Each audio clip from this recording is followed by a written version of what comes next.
پناہ مانگتا ہوں میں اللہ کی شیطان مردود سے۔ بسم اللہ الرحمن الرحیم۔ شروع اللہ کا نام لے کر جو بڑا مہربان نہایت رحم والا ہے۔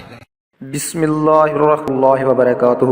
خواتین و حضرات، اسلامک وظائف یوٹیوب چینل میں آپ کو خوش آمدید کہتے ہیں۔ سب سے پہلے میری آپ سے ایک چھوٹی سی ریکویسٹ ہے، جن لوگوں نے میرے چینل کو ابھی تک سبسکرائب نہیں کیا تو پلیز میرے چینل کو ضرور سبسکرائب کریں اور ساتھ گھنٹی کے بٹن کو ضرور دبا دیں تاکہ آپ کو میری آنے والی نئی ویڈیوز ملتی رہیں۔ تو خواتین و حضرات، ہمیشہ کی طرح آج بھی آپ لوگوں کو بے اولادی کا وظیفہ لے کر حاضر ہوا ہوں۔ یہ وظیفہ بہت ہی مجرب اور آزمودہ وظیفہ ہے۔ تو وظیفہ کرنے سے پہلے آپ نے 5 وقت نماز پابندی کے ساتھ پڑھنی ہے اور ایک تسبیح سبحان اللہ، الحمدللہ، اللہ اکبر اور استغفار کی تسبیح لازم پڑھنی ہے۔ پھر آپ نے 2 رکعت نماز حاجت پڑھ کے رخ قبلے کی طرف کر کے اول آخر درود شریف پڑھنا ہے اور اپنے مقصد کو خوب ذہن میں رکھنا ہے۔ اور اگر کوئی بھی وظیفہ سمجھ میں نہ آئے تو آپ ہم سے پوچھ سکتے ہیں اور ہر وظیفے کی اجازت لینا ضروری ہے۔ تو آپ ہمیں کامنٹس میں اپنا نام لے کر کامنٹس کر دیں، ہم آپ کو اجازت دیں گے انشاءاللہ ثم انشاءاللہ آپ کا مسئلہ حل ہو جائے گا اور ہم آپ کے لیے دعا بھی کریں گے انشاءاللہ تعالیٰ، اللہ پاک کرم کریں گے۔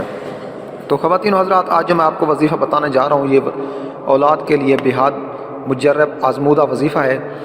جس شخص کے ہاں اولاد نہیں ہوتی اس کو چاہیے کہ ہر نماز کے بعد یہ آیت مبارکہ 3 مرتبہ پڑھے، انشاءاللہ تعالیٰ جلد ہی صاحب اولاد ہو جائے گا۔ تو دوستو، آیت مبارکہ کیا ہے؟ ربی لا تذرنی فردا وانت خیر الوارثین، سورۃ الانبیاء آیت نمبر 99، یہ 89 آیت نمبر ہے۔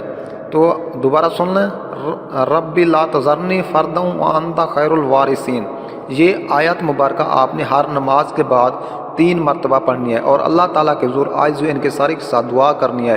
انشاءاللہ تعالیٰ آپ اپنے مقصد میں ضرور کامیاب ہوں گے، آپ انشاءاللہ صاحب اولاد ضرور ہوں گے۔ تو یہ بہت ہی مجرب عمل ہے، جو کرے گا وہ ہمیں ضرور دعاؤں میں یاد رکھے گا۔ تو دوستو، امید ہے آپ کو میری یہ ویڈیو اچھی لگی ہوگی۔ اگر ویڈیو اچھی لگے تو میری حوصلہ افزائی کے لیے میرے چینل کو ضرور سبسکرائب کریں۔ ملتے ہیں نیکسٹ ویڈیوز میں، تب تک کے لیے اجازت، اللہ حافظ۔